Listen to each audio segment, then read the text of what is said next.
truth with humility and humor. You will also see that this audiobook is not so much about her old dad, but it is about our family. Our Charlotte has preserved moments from our little family story that I cannot read without tears, from a heart grateful for God's grace. I suspect our story is not so different from yours, and my hope is that the lessons she so tenderly conveys here will resonate and encourage you and many American families who have faced choices, challenges, and triumphs, only to learn that those whom you love and the faith you share are what matter most. Charlotte has captured that truth in this winsome audiobook, and my prayer is that it will be as much a blessing to you as our writer has been to us every day of her life. Mike Pence, proud father and Vice President of the United States, May 2018, Washington, D.C. I shall be telling this with a sigh. Somewhere ages and ages hence, two roads diverged in a wood, and I took the one less traveled by, and that has made all the difference. Robert Frost, The Road Not Taken. Preface. Dear listener, I was always certain I would write this book. I was not certain anyone would read it other than my family. This book has evolved from the inclination I first had when I was 7 years old to write about my father. Back then, in a small notebook, I wrote Dad's biography, scribbling words about his childhood and career, how he had grown up one of 6 kids, fulfilled his dream of becoming a lawyer, and became a talk radio host and later a congressman. In the book, I included tiny drawings of our family, and there was probably a Capitol dome among the illustrations. I was excited to give Dad this gift. I believed that he saw me as a storyteller, even from the time I was a child. Dad indeed cherished my gift, and he always encouraged me to pursue my dream. "You're a writer," he said.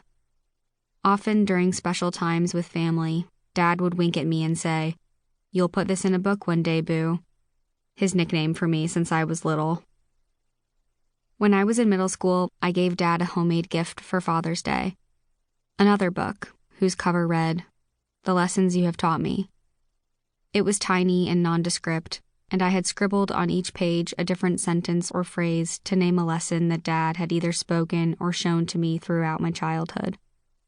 To this day, he keeps it in the top drawer of his desk, and I hope he sometimes pulls it out and flips through it, perhaps on days when he needs a reminder there are people who are watching him, who see him, and who love him. The lessons inside that little book are as follows. 1. Lead by example. 2. An animated movie is always a good idea. 3. Ride horses every chance you get. 4. Never shout. Anger does not inspire. 5. 3 things: devotions, studies, and exercise. 6. Call cashiers by the name on their name tag. See everyone. 7. Read. 8. Write. 9. The safest place to be is in the center of God's will. 10. When you miss your chance to climb that Irish hill again, go back. 11. Love one person, deeply and truly. 12. Be honest in all things, especially the small things. 13. Never end a good conversation short. 14. Check on people. 15. Learn from history. Know your idols. 16. Believe in your dreams. A cornfield to the Capitol. 17. If you lose your family, nothing else will matter much. 18. Never be too busy for yard work and a nap on Sundays. 19. Take long drives. 20. Never let anyone tell you that you can't.